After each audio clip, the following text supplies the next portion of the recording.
musuh pengen rasa jati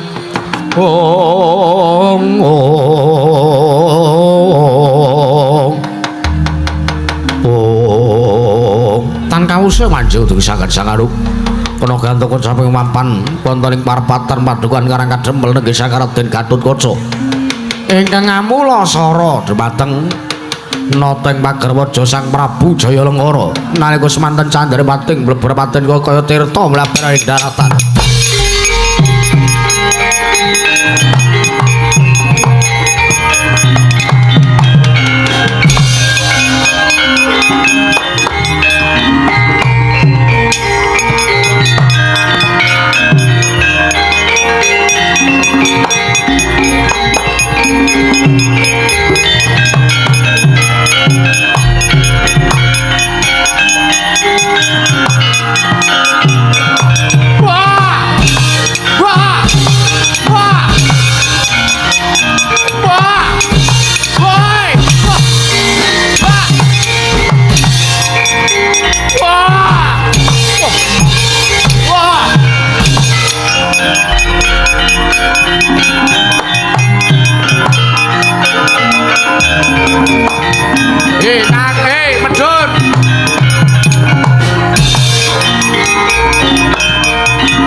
Lamun mangsa prawira digdaya prawira digdaya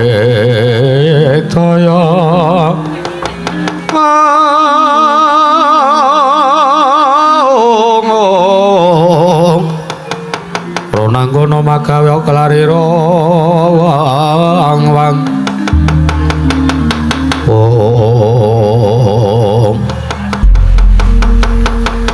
Dimas Antasena ngendheg lawan nggonku mulasara karo ratu kae mau. Kok dadi sampean mulasara karo ratu kae mau kepiye tegese karepe apa? Lho. Ratu kae ora nantang pripun Kakang. Lho nantang kapan to nantang? Ha? Sampean ki turu apa ngantuk apa ngimpi? Lho. Nyatane ratu kae mau nalikane ning pendopo Karang Kadempel. Nyumbari kelawan pun Kakang. Gong. Kowe mau ngomong apa ya? Ya omong biasa. Ora kok omong biasa. Kowe mau rak padu karo ratu kae mau to? Nggih.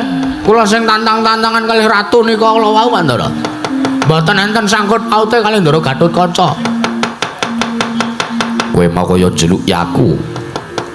Akon yen to ratu kae kon nyingkirke. Nggih. Nek kula mboten ngakon jenengan kan nyingkirke ratu nika mboten, kula mung njeluki sampeyan. Ndara Gatotkaca nuwun sewu paningale ampun merem-merem. Niku tesih sonten kok jenengan pun sare, kula mung matur ngoten kok Ndara. Walah. Yo, salah paham to sampeyan. Lho, lan opo luput yen to aku. Mulasara karo ratu kae mau. Nek kula petung nggih sampeyan mboten lepat kok Ndara. Lire ora luput. Mboten lepat jalaran ratu nika wajeng damel sengsaraning kahanan pedukan Karang Kadempel. Lho, lire Karang Kadempel arep digawe sengsara. Lho, napa mboten midangen jenengan mau? Ha? Aku turu Bagong. Walah ngene iki lho. Ngene iki lho nyambut gawe kok turu ngene iki sing aku rada ora pati osrek iki ngaten iki lho, Ndara. Ha iya. Bonang sing ditabuh ming rancane tok. Sinden ya ngono. Nggur melek-melek pol-polane ming dolanan HP. Guru ora dolanan HP ming ana kaya liyane ngono tak maklumi wong do kesel. Ah iya. Wong semene ya kesel kabeh ta. Mboten lepat Ndara, sampean ngajar ratu nika wau mboten lepat. Merga ratu nika ajeng bumi angus karang kadempel. Kula sing nantang ning nuwun sewu, gandeng para ancur Pandhawa wau mun sagon ajeng sak jantu kali gayane bapak nggih paripaksa. Jenengan sing pun bibiti perkarane kudu wani nanggung perkarane, jagung bakarane nanggung perkarane. Paripaksa sampean kedah saged ngundurke kalih Nalendra Pagerwaja sing aran Prabu Jayalengkara nika wau Ndara. Rekata tian Gatut Kaca kena mapangaken harga kira tekapira Kresna Warta. Oh, yo yen ngono aku tak jaluk pamit ngunduruke karo ratu kowe mau. Ning ya ora sah temandang dhewe Kakang. Aja kuwatir mengko Antasena sing ngewangi. Engko Kakang Antarsih ben ngewangi, Panakawan yo ngewangi. Nggih, mengke kula ewangi Ndara. Nek enten kirane prajurit sing bondo kanane mengke kula undur kalih Petra kalih Gareng. Yo Bagong, kula ngaturke matur nuwun niki mawon mboten penak kalih sampean. Ora apa-apa.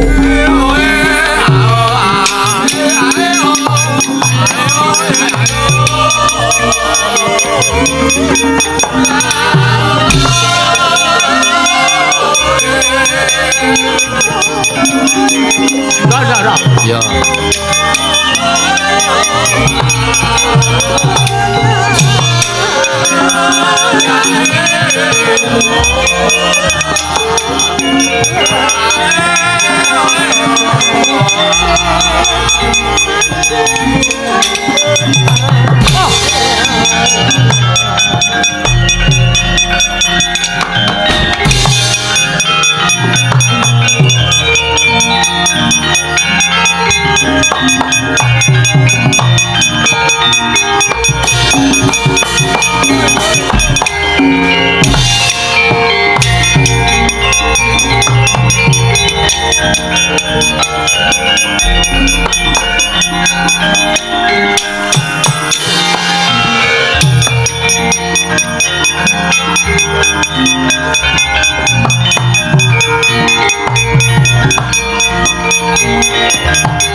Manyawara-warahan tengarane ngajurit gong maguru kongso tetekatya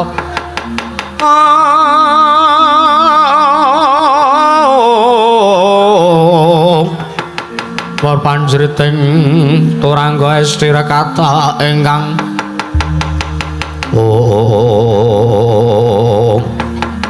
Kokok wonten dawuh Bilung wonten dawuh bose Sinuwun Prabu Jayalengkara. Sinuwun Prabu Jayalengkara. Wah. Bingung aku kok, bingung liripun kados pundi. Nuwun sewu niku kok. Sirahe pating pecutat niku kenging napa? Pating pecutat ngarani kok pating pecutat. Lah kuwi lho sawangan kok. Ora wis kaya tumpukan damen to. Mekutha mau sak masik kaya ngoten. Bingung. Wonten dawuh. Kowe takon karo aku apa sababe kananku kaya mangkene? Nggih no, kula niku minangka abdi niku penasaran. Kenging napa sampean kok kanane dadi kaya ngenten? Wah. Gok wonten dawuh. Aku wis ketemu karo sing jenenge Semar Badrana ya, Gok. Nggih. Terus rembuke pripun? Cetane pripun? Dheweke arep tak boyong malah semaya. Yen to gaweane isih akeh. Muntap atine. Prabu Jayalengkara. Oh lah mesti nek cara kula muntap. Cara kula wong nek disuwuni napa niku gawe, mangka disuwuni tulung, mangka banget nggone mbutuhke kok malah dikalahke karo liyane. Nek cara kula muntap, pun kula obong sisan omahe. Iki nek kandhane kok senengane cah iki kaya onde-onde. Ya ben. Kaya onde-onde kae aku bengi iki prei. Ora nderekke mbahe Kanigara. Terus aku nyusul rene. Ya matur nuwun ya lho. gantlik. Mboten kok kanane kaya ngoten. Kosih tak ngomong. Nggih. Nggonku muntap mau di adepi karo anake Semar sing ragil. Anake Semar sing ragil niku sing mripate amba kok, sing cangkeme amba. Walah, glondar ta. Nika Bagong niku anake Semar. Ya, aku wis ngerti karo anake Semar sing jenenge Bagong kuwi. Nggih, terus dheweke nantang sumbar-sumbar karo Prabu Jailengkara. Lah kok tanpa kanyono-nyono kok. Nggih. Satriya sing lungguh ning mburiku mau sing jenenge Raden Gatotkaca nglarak mestakaku jebreske lemah nganti dadi kaya ngene kananku kok. Medhon saka pendopo ning prapatan. Raden Gatotkaca mabur mayeng-mayeng nyambri sirahe mestakane Prabu Jailengkara. Piye iki kok? Kokok yen malegak lekok trembelong kang sarawita. Trembelong kang sarawita kang sabuk plastik. Oh. Long Gustimu ngadepi Raden Gatotkaca. Pas. Nek kena dielingke kok. Iya. Wah, nuwun sewu. Piye? Sampeyan ngadepi Raden Gatotkaca kula aturi gramyang mestakane. Tesih napa mboten? Isih kok. Alhamdulillah. Lho, kowe kok omong kaya ngono karo Prabu Jailengkara? Mergo nuwun sewu. Long, ayo. Ya. Mungsuhe Raden Gatotkaca niku paling mboten nek putung baune nggih potol sirahe. Niku mungsuhe Raden Gatotkaca. Merga nika satriya sing bebayani, gaweane nyamber kana nyamber kene, motol kana motol kene. Nika sinten-sinten karepe arep disamber, sinden meneh arep tawon sing disamber kali nika. Ming nembe nganu nika pas teng transit teng kamar mandi ya, Gok. Iya. Nembe kedemok bathuke mboten sida. Sapa kuwi? Ayo pikiran dhewe sing rumangsa bathuke arep diambung sapa. Kowe iki kok senengane kaya ngono. Raden Gatotkaca kuwi, Gok. Nggih. Raden Gatotkaca durung nek sampeyan pinanggih kalih kakangne. Kakangne sapa? Kakangne adine. Ya kakangne Raden Gatotkaca niku. Kakangne Gatotkaca sapa? Kakangne Raden Gatotkaca niku Raden Antareja. Satriya Jangkar Bumi niku kakangne Raden Gatotkaca. Niku luwih medeni melih. Lho kok luwih medeni lire? Nggih, merga nuwun sewu. Raden Antareja niku putu dewaning ula. Mbahne Ndara Antareja niku dewaning ula. Dadi ula sak jagat niku dadi purbawasisane eyange Raden Antareja. Coba nek sampean ngadepi Raden Antareja. Mengke malah bebayani. Nek nganti Raden Antareja nesu mengke lapor kalih mbahne dewaning ula, mbahne utusan ula sak jagat kon mateni sing jenenge Prabu Jailengkara. Coba sampeyan turu parani ula, sampeyan dahar parani ula, sampeyan adus weruh ula. Anu parani ula gak weruh ula. Iki senengane kok ta. Niku mbahne Raden Antareja. Niku nek sampean wantun-wantun kalian Raden Antareja. Wah, edan. Raden Antareja ki putu dewaning ula. Nggih. Nggih. Mula sampean aja wani-wani aja nganti methuki sing jenenge Raden Antareja. Lah durung nek sampean ketemu kalih adine sing ragil sapa? Niku Satriya Rada Petruk. Ning jane mboten petruk ning ming ngocluk. Teges le kocluk niku ming digawe-gawe. Sapa? Niku Raden Antasena. Wah, Raden Antasena. Nggih. Niku putu Dewi, niku anake Dewi Urangayu. Putu dewaning samudra. Coba Apa kelakon nek sampean arep wani karo Raden Antasena lapor mbahne nesu, sampean nek mancing ora dinehi iwak apa kelakon? Mancing kok ora tau ngunggahke niku napa malah kewirangan mengke sampean. Ha ta, Gak? Ha iya. Pun nek kenging kula pringgake mboten sambayang kali Semar. Mergo nuwun sewu, sampean niku sowan teng tanah Jawi. Wonten tanah Jawi mriku kathah satriya piningit, kathah satriya ateteken ati suci pepayung budi rahayu. Ingkang tansah nengenaken marang kautaman tuwin bebenering agung. Wis sampe urung bahasaku? Elek. Niku pramila nek kenging kula pringgake nek tesih ndahar aturipun ing abdi pun mbilung kalian Togog pun kula kanthi wangsul kemawon. Kula kanthi kondur kemawon teng negari Lengleng Danu inggih wonten negari Pager Waja. Mboten sandadak gayuh kalih Semar Badra, mong wing kere kok digayuh.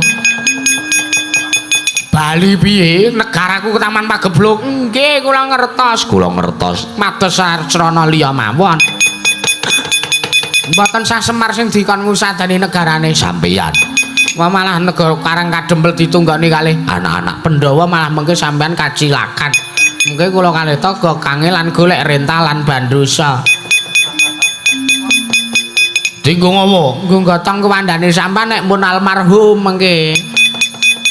Nggih ngapa? Gok wonten dawuh. Bilung. Nuwun. Aku sing duweni tekad kepengin malihake negaraku, Gok. Nggih, keparenge. Wadya balaku sing wis tak gawe kon maju. Lah ra apa to, sampean iku malah sok makake wong akeh. Jelas-jelas pun cetha sampean dhewe sing maju wae babak bundas tatu warang keranjang kaya ngoten. Mendal mengke nek prajurit sampean sing maju kadikjayane luwih handap saking sampean sak ngisore sampean. Mengke rak ming malah mateni wong akeh to nyengsarake wong pirang-pirang. Bilung wonten dawuh. Kowe ora sarujuk karo sing dadi panemu kuwi minggat to wae. Kula kan wangsul. Iya. Nggih pun wong pun lunas kok. Nggih paripaksa nek sampean dawuh kalih kula kan kondur nggih kula tak wangsul. Ya ora ngono lung iki gawean patute dirampungke. Togog wonten dawuh tak cobane. Satriya-satriya Karang Kadempel tak cobane. Nggih ngeyel mun ngeyel. Ngeyel kok Gak. Ha iya. Ora usah di elengke piye-piye meneh. Gok. Bilung wonten dawuh. Wadya balaku kon maju, kon mungsuh ora satriya kae. Ngestaken dawuh kula ming manut lho mengke. Nenten perkara sing bondo kalani prajurit sampean mati kabeh kula mboten tanggungan. Wis bakune tok dawuh wae. Nggih, ngestaken dawuh.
Maju.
ande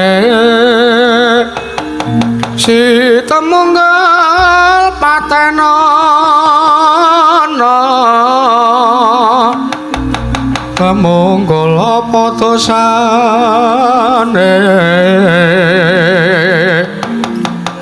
ngungguli mring sasama aja tindak kualat lah iya bener kandhamu lali sumber katiwasan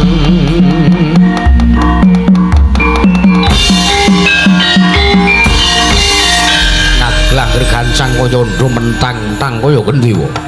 Tak sawang suwene sapa iki satria sisik methuki karo aku. Balik takon karo kowe. Wadyabala saka tanah sabrang yen tak sawang saka busanamu kowe sapa? Wah, iblis. Ditakoni urung wangsulan malah genti takon marat. Lho, malah wong ketemu ning dalan. Takon genti takon. Oh, iya. Takon karo aku. Keseting Prabu Jaya Lengkara. Ya aku wadyabalane Prabu Jaya Lengkara.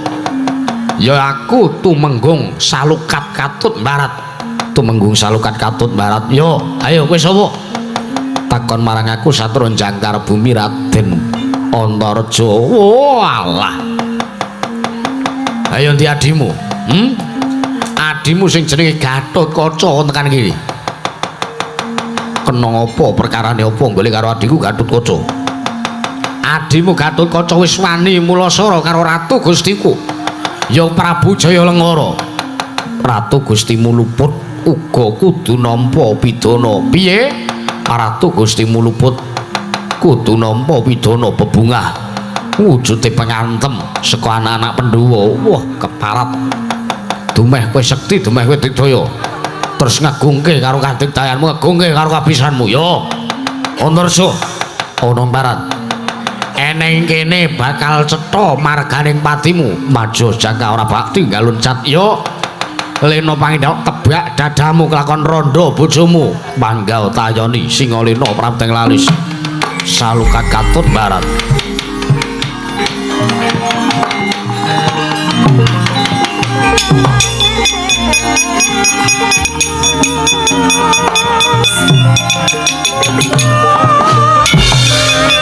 Awas kowe.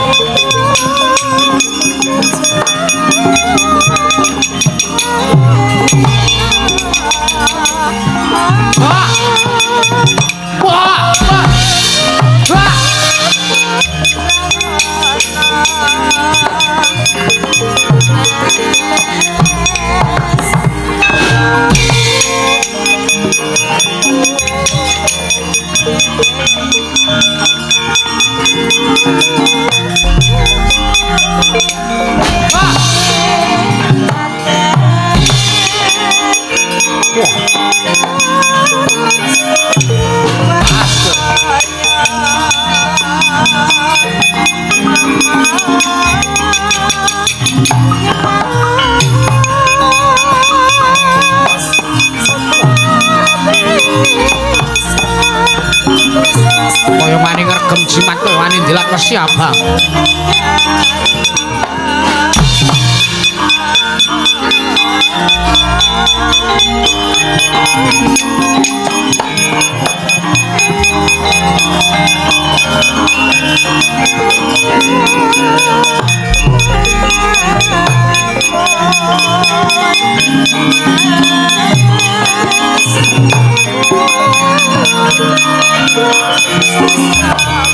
Mati.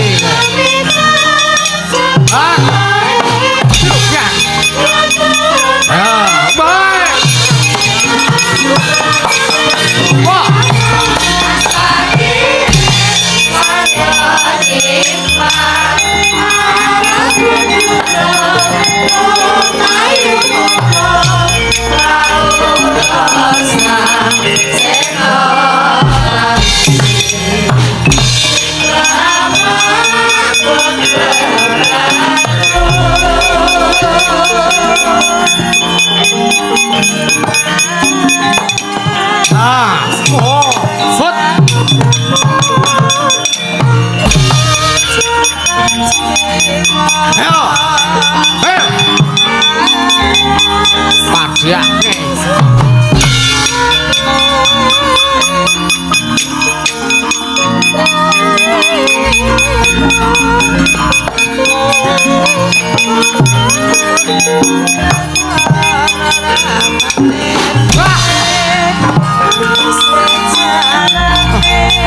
Mati aku.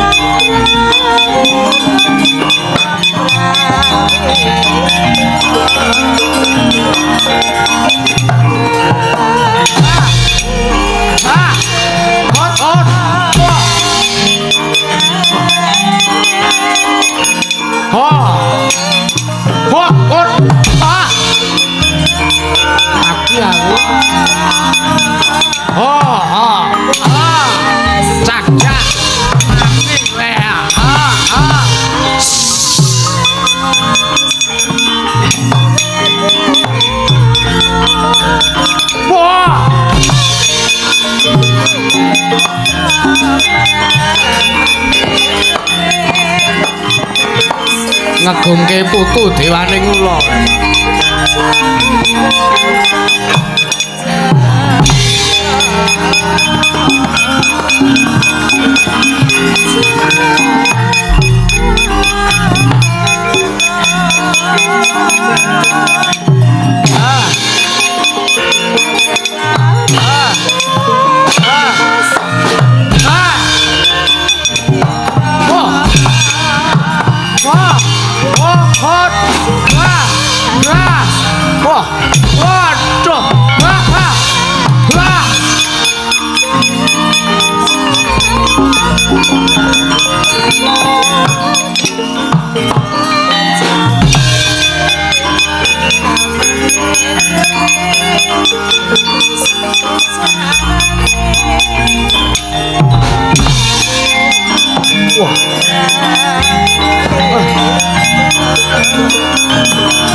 Lur, kancaku kok mati ya?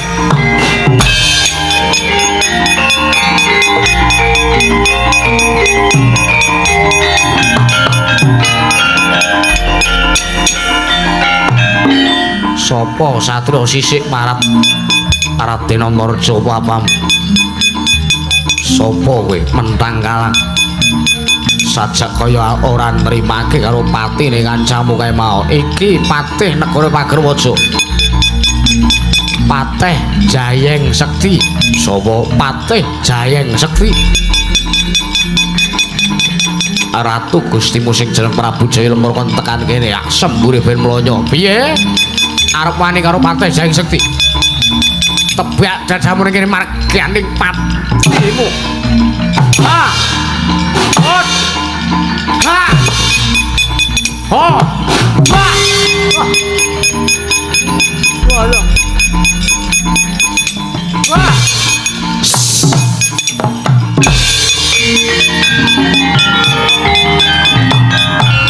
Wah!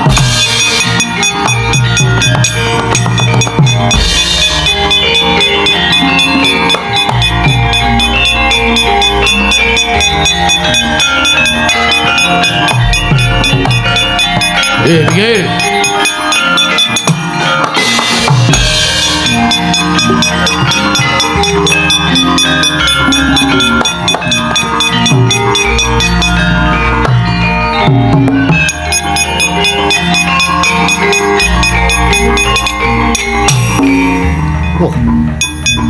Sapa wong gedhe dhuwur?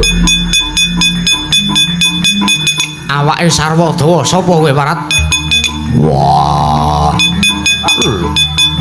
Satria Dedewati Raden Werkudara ngapusi. Werkudara kuwi ora semene, Werkudara dedeke limang dedeking menungsa. Petruk kantong bolong, ayo arep ngopo? Arep boyong karo bapak, langkai dulu ku andane anake, mati we.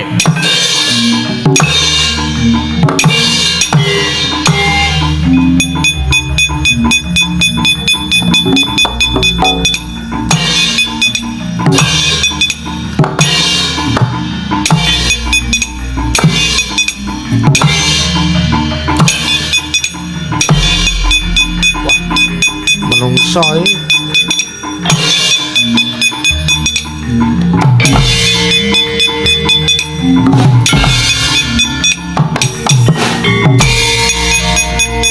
aduh ketak kowe ayo wah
wangi ya.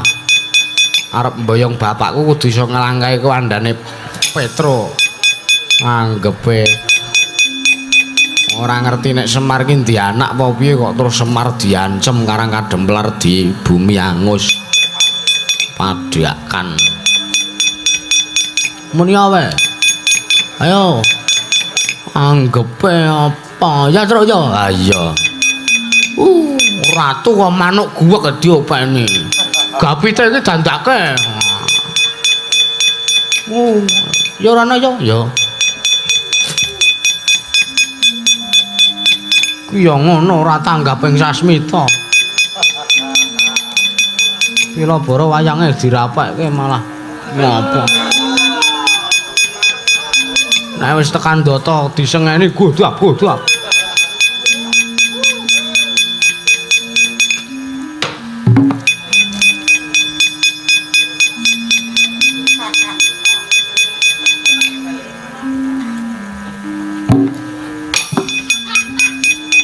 Ngopo to kok kaget kok nggajuli cangkem, kaget kok mapan, kaget kok milih Gusti murah enget lho. Heeh, Sinuwun Prabu Jaya Lengkara pingsan. Ha iya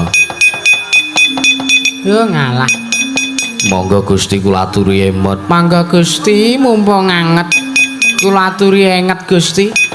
Monggo Gusti kula aturi eling Gusti kula aturi eling Purwadasena. Mangga Gusti kula aturi ngemut apa emot Gusti. Mangga Gusti jathilan mangan beling apa lung kula aturi eling Gusti kula aturi emot Gusti kula aturi emot kula aturi wungu Gusti kula aturi supados ndahar tela Gusti apa lung enak kok enak Gusti kula nyuwun tulung mangan gedang Gusti apa kelingan Gusti kula aturi emot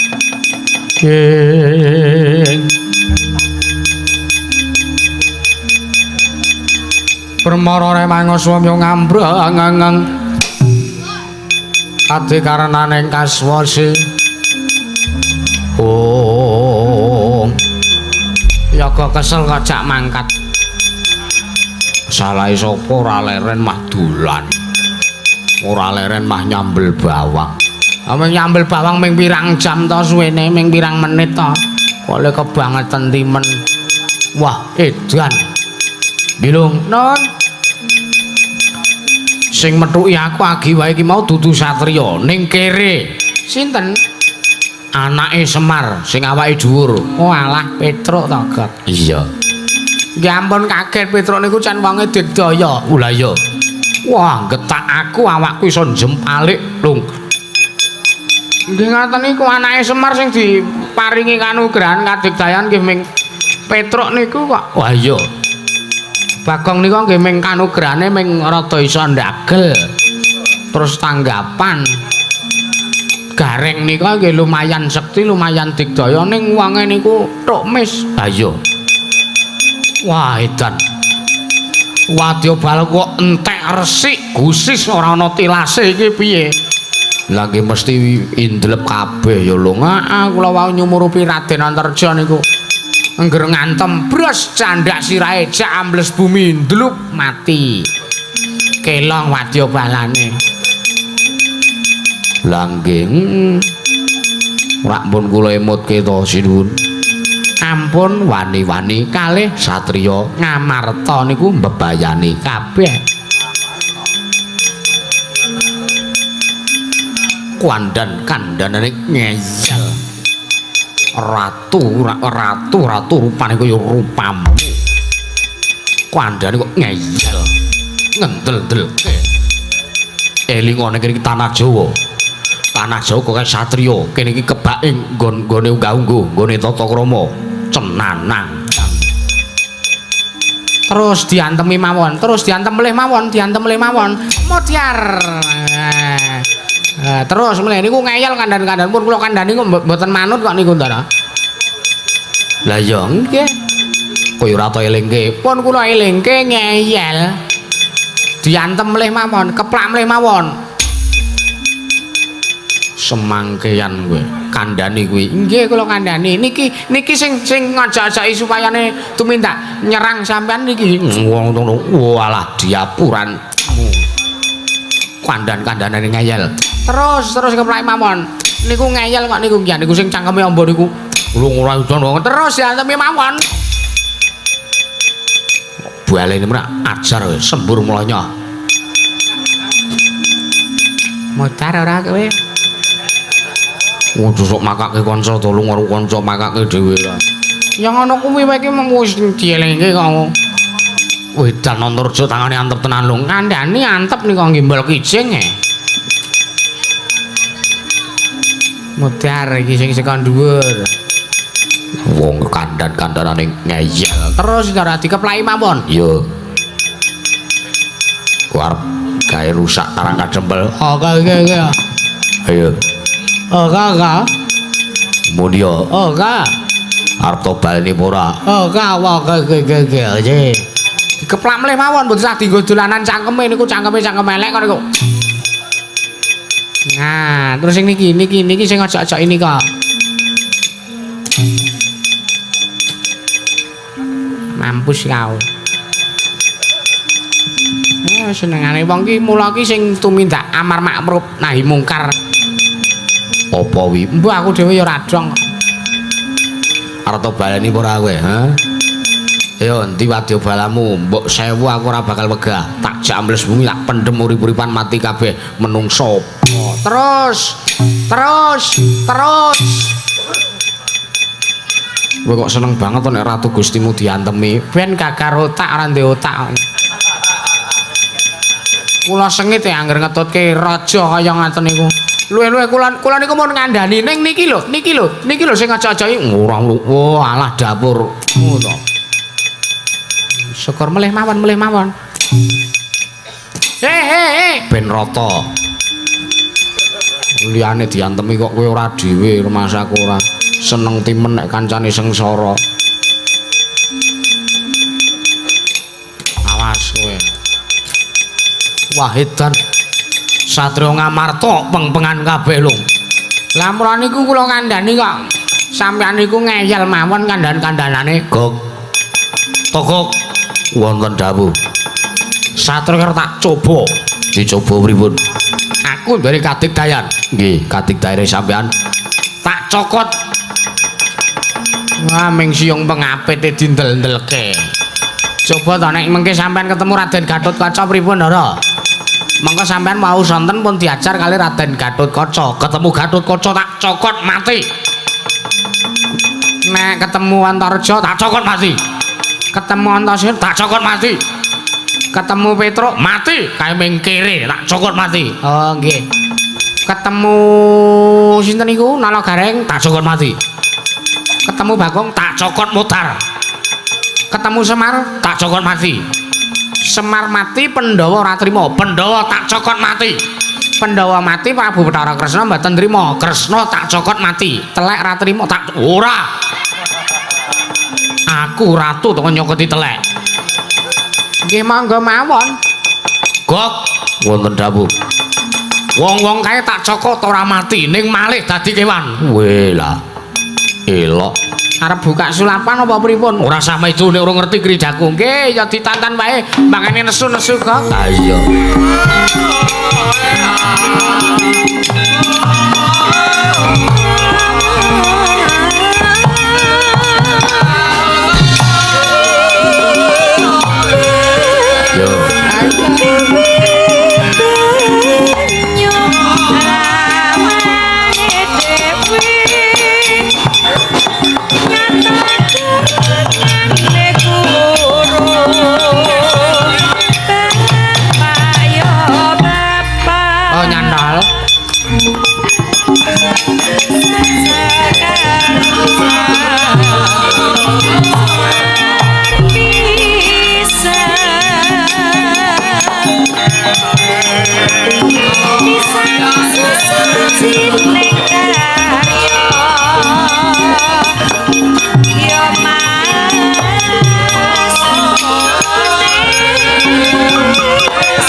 Antareja parat Prabu Jayalenggara. Kowe tak kandhani bola-bali kok ngeyel, kowe tak kon bali ora bali. Kok taunana windana ora bakal bali.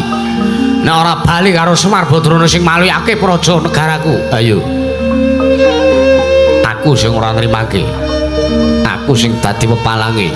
Yen to karep mboyong Semar Badrana ya mati dereng aku. Ayo tibakno. Kadigdayanmu kaya tak tampani kridamu para mati we.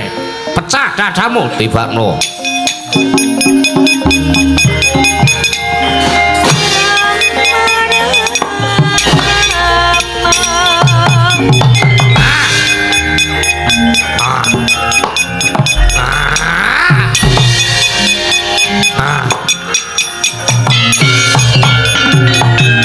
Sinokot jangganing Sang Raden Antareja dening Sang Prabu Jayalenggara. Eling-eling Nalendra sekti kalintang jayaning perang. Pramila nggadahi kasekten kuwi bebasan pinata mendajina lumender. Tinumbak bengkong sirda putung nalika semanten. Tan nggadahi daya kekiyatan Sang Raden Antareja. Ical wujuding satra jangkar bumi salah kedaden dadi wujud Sardula.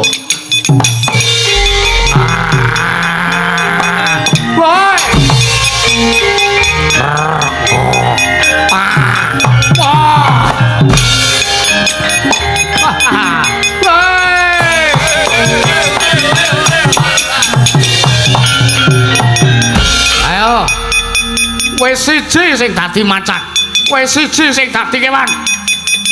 Kakang Neo, gek saiki adine marang Neo. Amuk legane atiku. Oi. Wah.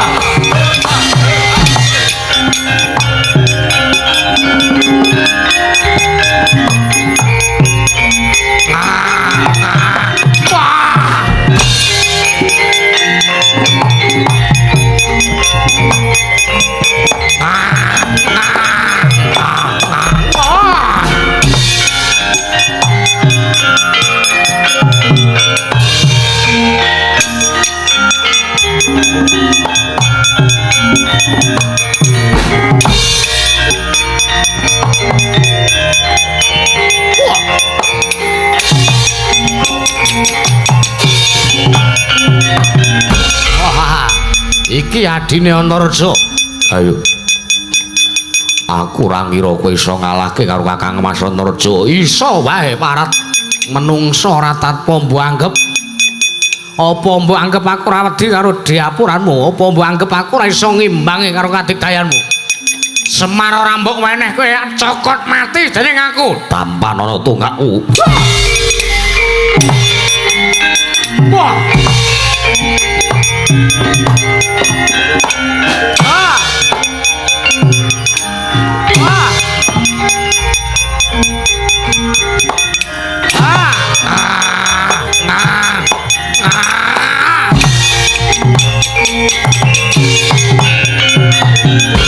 Sami kaliyan Kang Ngaraka nenggih Sang Raden Antareja ingkang wis wujud Sardula.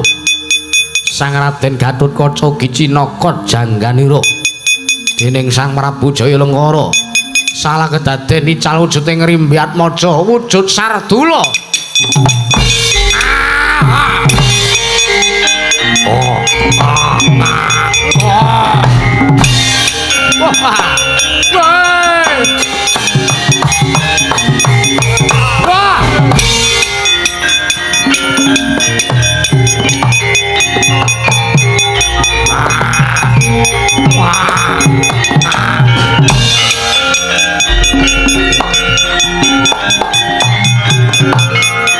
Wah.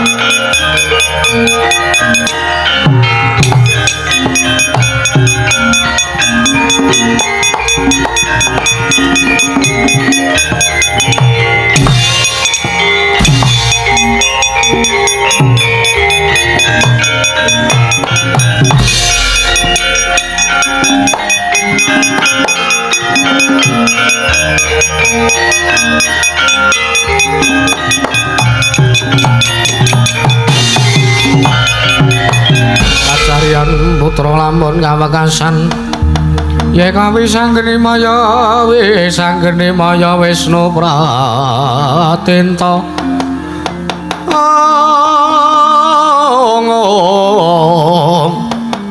Ronangkono makawya kelarira wang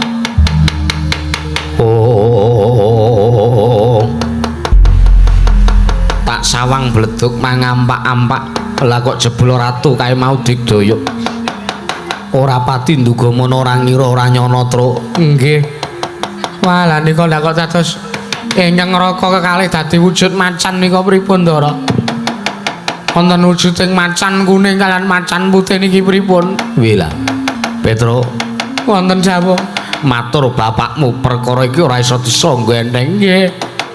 Wah, nek kaya ngene Pak. Kowe ndi gegayuhan ming bangun desa kok ngrekasake para bendara. Nganti wujudane dadi kaya ngono.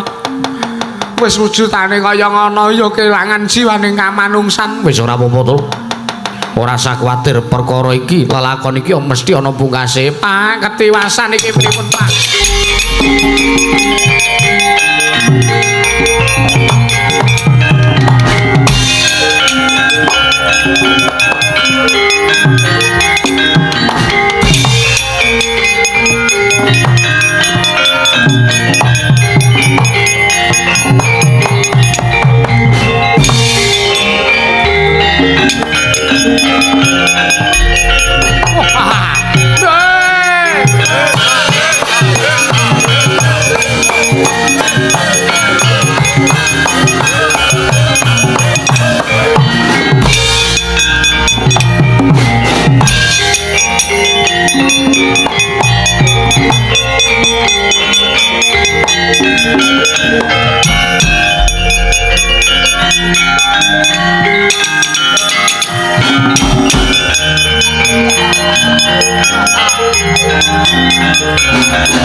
Pripun?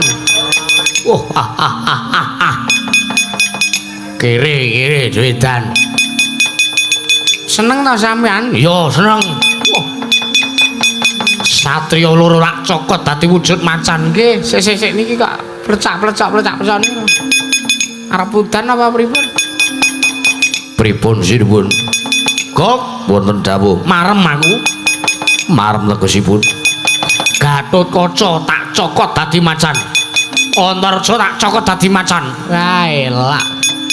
Kok sampean dikadiktayan kaya ngoten Bu kula tak njaluk. Kula tak njaluk mengki nek kula cokot wong omah ben dadi apa ngono. Ora semangkean kuwi ngelmu. Dienggo mung nek kepepet. Oh, lah kula ya kepepet kok wicekno kula sok dadi padu karo wong omah kok ya. Keparangipun Sinuwun Prabu Jaya Lengkara. Gok wonten dawuh. Entak rasa Karang Kadempel bakal ana perkara gedhe. Mergo kanan sing kaya mangkene iki ndadekake runtike Semar Badranaya. Keparangipun Sinuwun Prabu Jaya Lengkara. Tak jaluk awake dhewe tetep mapan ana ning Karang Kadempel ya, Gok. Nanging aja nganti wong sing ngerti kalawan awake dhewe yen awake dhewe mapan ana ning kene. Lajeng kedah kados pundi? Watak panglimunan laku dedemitan. Kowe iki disawang ditonton kaya ngopo kanane Semar Badranaya ben bingung bendarane dadi kaya mangkono uga. Kowe ngestaken dawuh. Terus niki pripun? Sidane rembug kajeng sida mboyong Semar napa mboten? Bingung. Wonten dawuh. Ditonton sikik kanane kaya ngopo? Bakune awake dhewe ning negara utawa pedhukan Karang Kadempel iki iso mangerteni marang kanane Semar. Oh nggih. Nggih kula ngantun nderek mawon ajeng pripun laku dedemitan lho ngestaken dawuh sinuwun.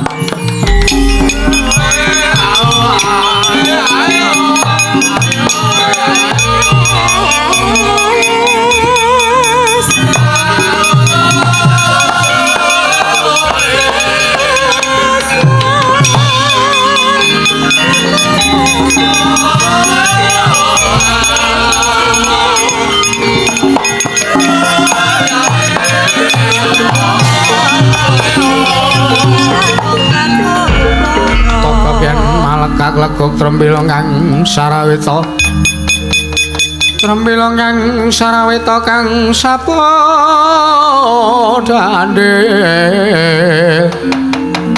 tejo maya tejo mantri tejo penyanyi Indonesia Indonesia ora senengane ora wis kaya ngene iki ra dadi awake dhewe mboten ketak ta sinuwun iya apa nek mboten kaya nek pun mboten ketak kaya ngeten iki awake dhewe aman mapan teng Karang Kademel lha iya terus niki pripun disawang kanane Semar Putra dicaketi kae nggih kesaket jalu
Mas Pokong bijil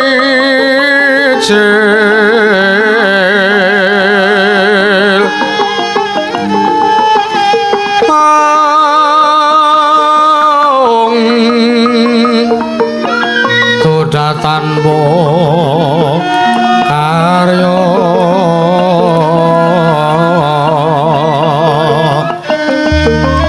sangkang rena makan Gusti kelong reno sasekaryo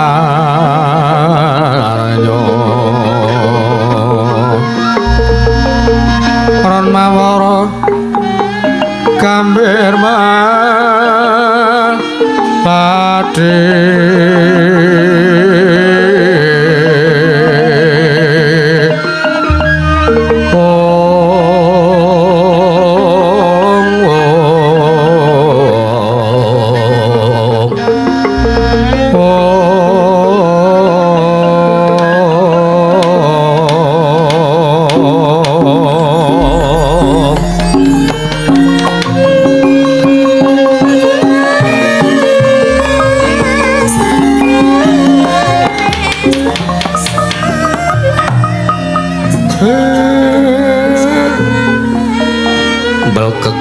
kekuk sadunika mel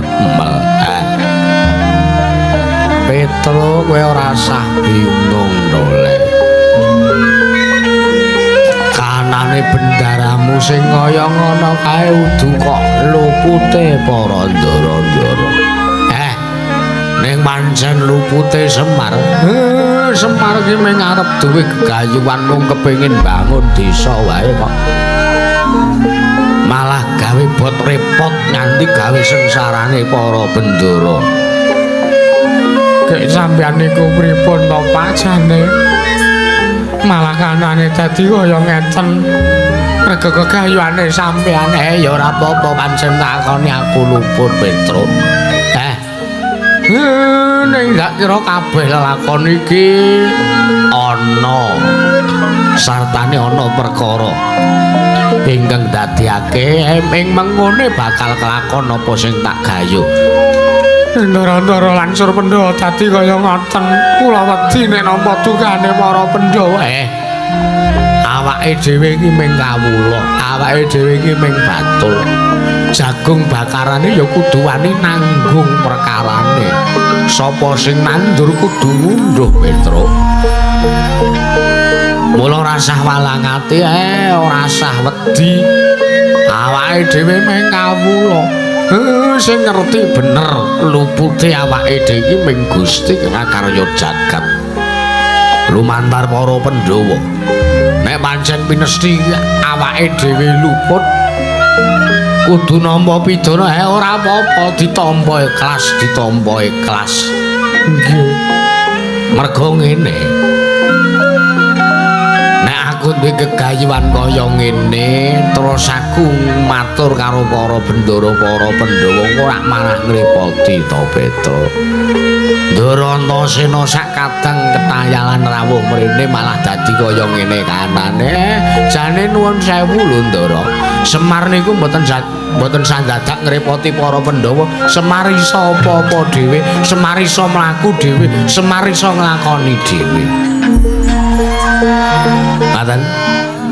Dadi sampean ora sandadak ketayalan kerepotan ngewangi karo sing digawe Semar mboten sakula iso dhewe. Aku ki mesake karo kakekne Semar Badranaya. Wong kakekne Semar kuwi labuhane gedhe tumrap para Pandhawa. Lah saiki Siwa Semar duwe gegayuhan mosok anak-anak Pandhawa sing dadi turase Pandhawa ora duweni rasa tepa silura karo sampeyan kae. Aku ora kepenak. Nek sampean ngendika kaya ngoten malah kula sing ora kepenak. Kula niku seprana seprene ngetutke Pandhawa niku mung kaya benalu. Kula niku mung tansah ngrepotke kalih para pepunden sampeyan para Pandhawa. Kula pendak-pendak ngetutke Ndara Janaka tindak mesti njaluk jajan, mesti njaluk diopeni, njaluk pangan. Mergo kula ngrumangsani kula niku wong ora deduwen. Ampun. Kula kinten perkara niki mboten saged rampung nek kula mboten ngakoni lupute Semar wonten ngarsane Wang Padawenang. Terus sampeyan arep tindak ning ndi? Aku taksana ngersani Sang Asih Prana Petro. Lelakon iki tak aturne ana ngersaning Jawata. Piye kanane kaya ngene iki Petro?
Iku saknyatane kenjang seret winangun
ning ulun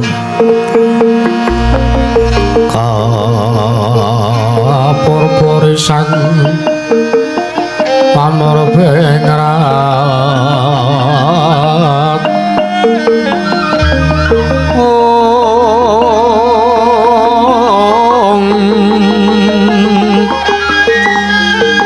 mringsa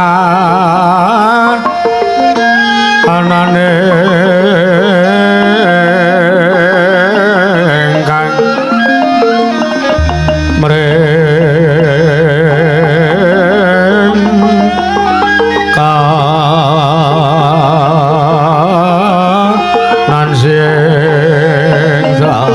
mawe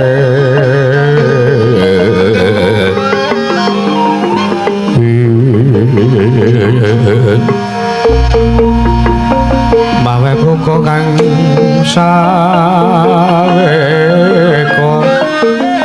wasiring telahan iwang kanan mamuju ing wang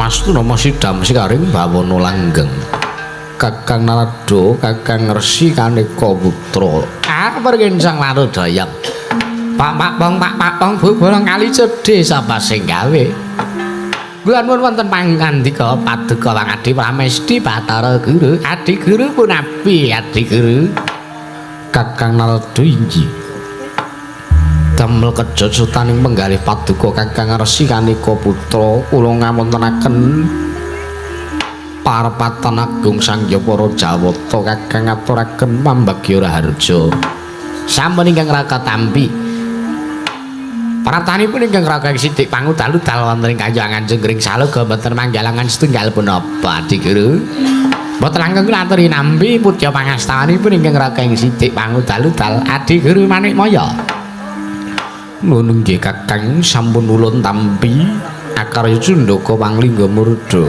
mboten langkung kaprayogakna lenggah paduka Kakang Resi Kaneka Putra kawula nak nggih sampun boya kirang mrayogi Adi Guru Kakang Narada punapi mesti kemawon paduka Kakang Resi Kaneka Putra kaget sareng ulun timbali utawi sareng ulun dangu rawuhipun wonten ing Kahyangan Paku Jamur Kakang yektosipun sejati kula namung badhe nyuwun mriksa wonten ngarsa paduka Kakang Resi Kaneka Putra sejatosipun perkawis punapa ingkang dadosaken sabab Kahyangan Suralaya ketaman gara-gara Kakang awit panjenengan ulun menika bingung kados punding sakmanggi anggen ulun badhe maloyaken Kahyangan Suralaya ingkang ketaman goro-goro hawa panas ingkang sumundul ing ngawiya Kakang Resi Kaneka Putra pergensang Narudayang Pak Pong Bu bolong kali cedhe sapa sing gawe Adi Guru kula nyuwun pangapunten lho Di menawi paduka Wangadi Pramesti Bathara Guru paring dawuh ingkang kados mekaten menika kula nuwun sewu menapa mangke menawi ingkang raka matur wonten ngarsa paduka Yang Adi Pramesti Bathara Guru babakan gara-gara ingkang tumandha ing Kahyangan Suralaya menapa mboten aminipun badhe ngoyahi segara. Sernyatanipun paduka Adi Pramesti Bathara Guru menika yen minangka jejering nalindraning para Jawata tartentu mangertosi dhumateng mubah musik ing titah. Teka paduka Adi Pramesti Bathara Guru paring dawuh nyuwun mriksa kan ingkang raka. Nuwun sewu Adi Guru. Kakang Narada nuwun sewu. Ngibaratipun ingkang tiang ingkang damel cangkriman kula menika damel cangkriman tumuli paduka Kakang Resi Kaneka Putra ingkang batang cangkrimanipun ingkang rayi pramila sampun ngantos wigih ringa-ringa kula aturi paring dawuh sababipun punapa wonten ing Kahyangan Suralaya ketaman gara-gara Kakang Narada alah dalah iki Adi Pramesti Bathara Guru iki nuwun sewu Prawi ingkang raka ing sithik pangutal-utal dipun keparengaken blaka sejatosipun gara-gara wonten ing Kahyangan Suralaya menika dipun sababaken awit gegayanipun Kakang Semar Badraya. Pramila nuwun sewu. Kula sejatosipun boten wantun matur wonten ngarsa paduka Adi Pramesti Bathara Guru bilih ingkang dadosaken sabab jalaran gara-gara ing Kahyangan menika Kakang Semar Badraya. Awit Kakang Semar menika taksih kadang paduka piyambak Kakang Semar menika kadangipun Hyang Adi Pramesti Bathara Guru pramila sampun ngantos ing sakmangke thukul raos memungsuhan kaliyan pun Kakang Semar Badraya. Awit Kakang Semar Badraya piyambak ugi prisa bilang Adi Pramesti Bathara Guru menika jatosipun sengit kaliyan Kakang Ismaya. Lagi ngapun Adi Guru. Astungkara sidam sekaring bawana langgeng Kakang Narada inggih sayekti ulun menika mboten narimaken tuwin ulun mboten remen menawi Kakang Semar taksih gumelan wonten ing Madyapada nanging sagendakan punika Kakang kula kinten ingkang lepat menika mboya kok Kakang Semar nanging ingkang lepat pun para Pandhawa lho mangkene teka Paduka Pramesti Bathara Guru nglepataken kalih para Pandhawa lepatipun Pandhawa menika napa Pandhawa menika satria ingkang ngatetaken ati suci pepayung budi rahayu ingkang tansah nengenaken marang tumindak becik tumulim ngiwaken bingkas dumateng Anggara Murka watak Anggara Budi Candala teka Paduka Pramesti Bathara nglepataken kalih para Pandhawa kados pundi Adi Guru nuwun sewu Kakang inggih panci leres bilih para Pandhawa menika satria ingkang ngatetaken ati suci pepayung budi rahayu nanging menapa para Pandhawa menika sepisan kemawon menapa para Pandhawa menika emut kaliyan labuh labetipun Kakang Ismaya inggih Kakang Semar Badranaya ingkang wiwit Pandhawa taksih alit ibaratipun kuncung ngantos gelung jambang ngantos celaprang para Pandhawa menika sepisan kemawon dereng nate amales budinipun Kakang Semar Badranaya malah ing sakmangke anggenipun Kakang Semar nggade gegayuhan nggih kepingin bangun desanipun tumuli dayanipun ngantos mundhul ing ngawiyat mriku awit gegayuhanipun Kakang Ismaya ingkang estu luhur Kakang nanging kenging punapa ta Kakang Ismaya nggade gegayuhan ingkang kados mekaten nanging para Pandhawa mboya nggadahi raos pamatur nuwun wonten ngarsanipun Kakang Semar Badranaya malah ing sakmangke Pandhawa lir ing kewajiban mboten ngayomi malih dumateng Kakang Semar Badranaya ngantos Kakang Semar Badranaya nindakan piyambak anggenipun nggade gegayuhan kepingin bangun desanipun Kakang pramila ulun mesthekaken bilih ingkang lepat sanes kok Kakang Semar nanging para Pandhawa ingkang sampun kalimput tuwin kelebihan kalian pun Kakang Semar Badranaya Kakang Pandhita kang kinarya wangsit pindha kumbang Pindha kumbang anget samping nawang susah angin ngentinggone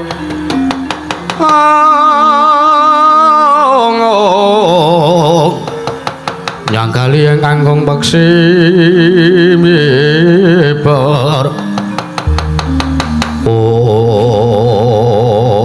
berkencang warudayang pak makpong Bu bolong kali jodhe sapa sing gawe nggih Adi Guru nggih sareng kula pidhangan pangandika Paduka ulun sampun saged midhang saged mangertosi menapa ingkang dados sabda pangandikanipun Adi Pramesti Bathara Guru lan sing menika kados pundi supados Pandhawa emut tumuli nyaketi kaliyan Kakang Semar Badranaya menika kados pundi Adi Guru awit sampun ngantos gara-gara ingkang tumanduk wonten ing Kahyangan Suralaya menika kedawa-dawa mesaken kantanipun para Jawata Adi Pramesti Bathara Guru Kakang Narada kula wonten timbalan dinten sakmangke wonten ing Padukuhan Karang Kadempel menika wonten nalindra saking tlatah Sabrang saking negari ing Pagerwaja ugi saking negari Lengleng Danu ingkang jejulukipun inggih menika pun Prabu Jaya Lengkara ing sakmangke kepingin nambuyung dumateng pun Kakang Semar Badranaya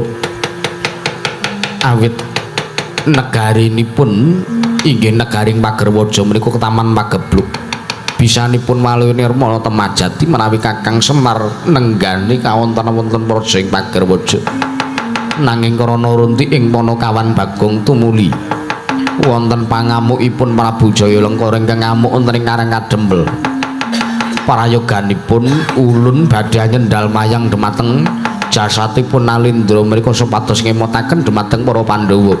Lajeng seranganipun ngemutaken dumateng para Pandhawa.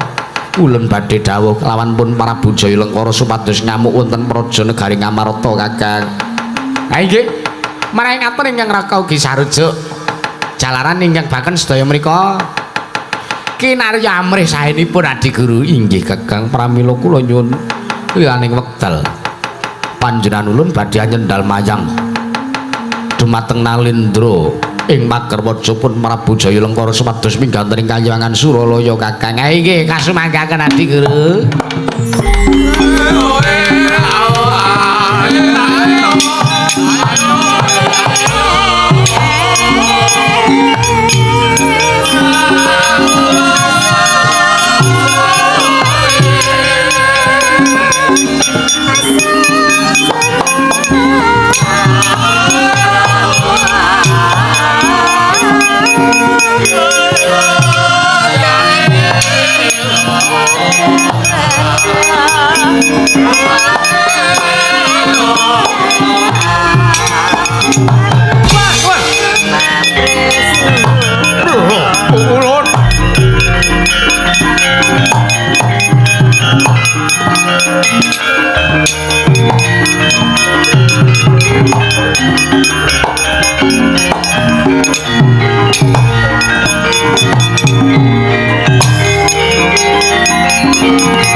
dalu pararas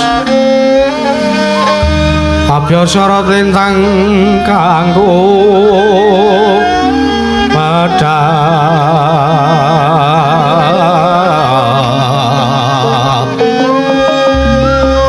titisanya madya ratri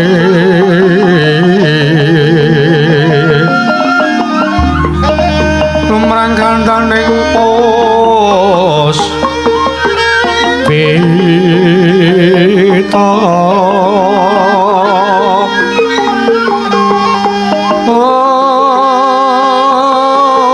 karang janing udyane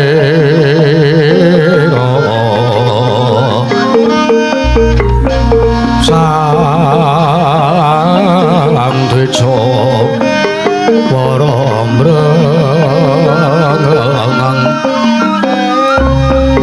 lir swaraning natu pranta manungsung sarining kembang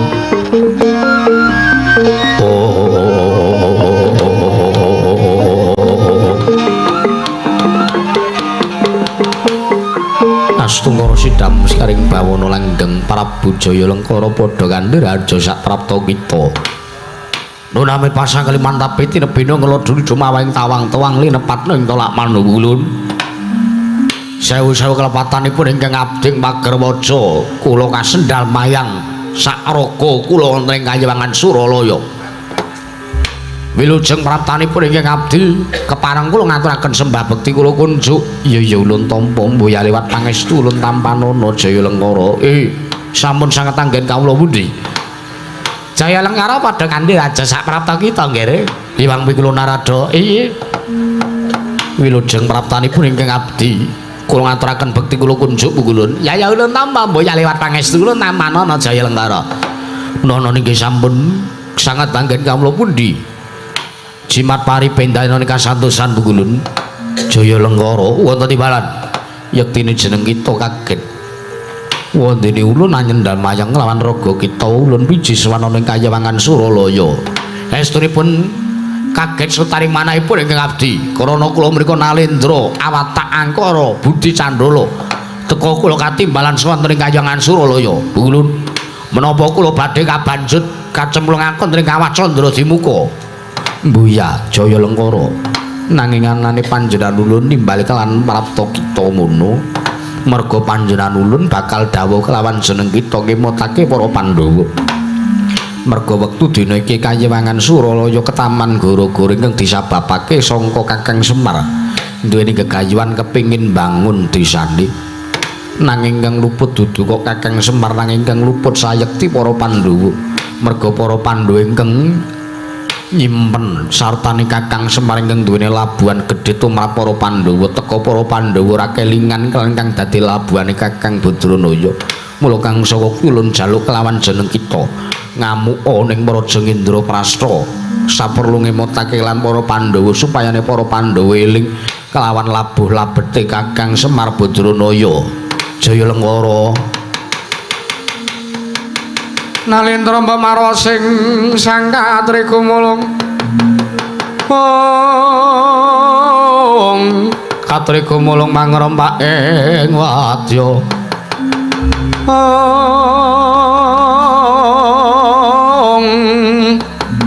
kurda reka kiri-kiri rananggono makawe kelari rawang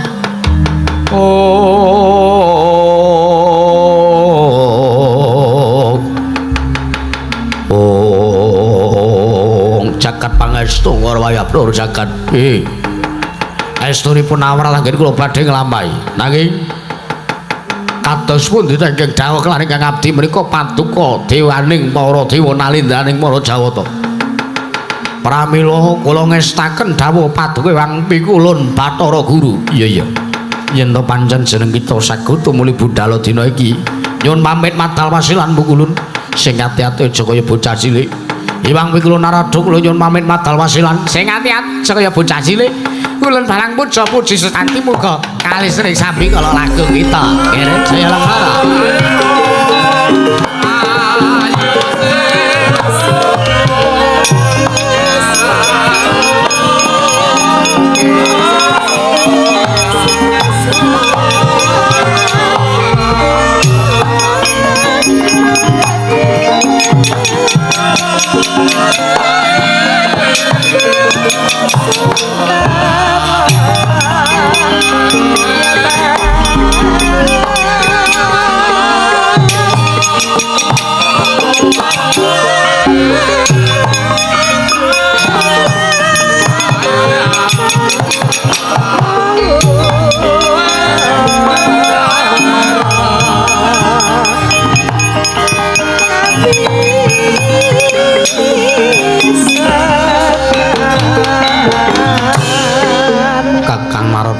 Punapi adi guru prayoganipun kawontenanipun lampahipun Jaya Lengkara dipun pulat saking Kayuwangan Suralaya sampun ngantos ing sak mangke kesempya ing Aradan. Ha iki parang paduka dipun sawang kakang menawi ing sak mangke Jaya Lengkara ketemper yudanipun panjenengan ulun piyambake badhe tumedhak wonten ing Madyapada Kakang Narada. Ha iki sedika ngestaken kapaduka adi pamesti Bathara Guru.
Gelar pantan boncal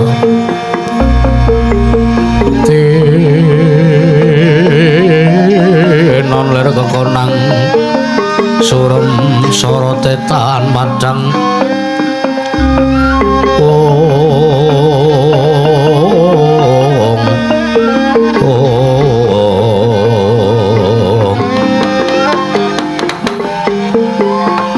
Surabeng sagong aku kemantos sing dalu jurune ngaratri dening wonten ingkang kacarita namung Sang Hyang Pratangga Pati jedul saking barang wetan kalengan mega sarta gunung-gunung parandene kang bisa merbawani jagat raya dupi tata sing aman kan dewasane wau kaususa wancine wis ngancik gara-gara Sukra Mangara Mbak Menda tete tete kanapa samawra cita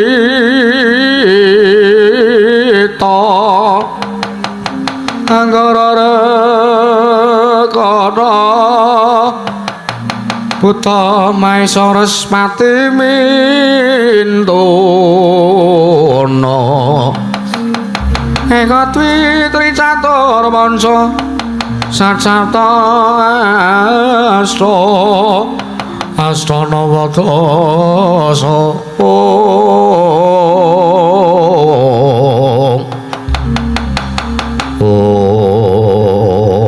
apa to kang dadi pertandane kang goro-goro goro-goro sakya mungkin arep ngurmati wijaya pasangya para panakawan Lurah Petro Kantong Bolong lan ora galengku semawana Lurah Bagong kang sami gojekan madane ngalas ora rombo. Bagus mantem kados maring Dur Sangya Parapana kan gojekan madane ngalas ora rombo. Lampahira Sangya Parapana kan medal tlatah Tirta Kencana.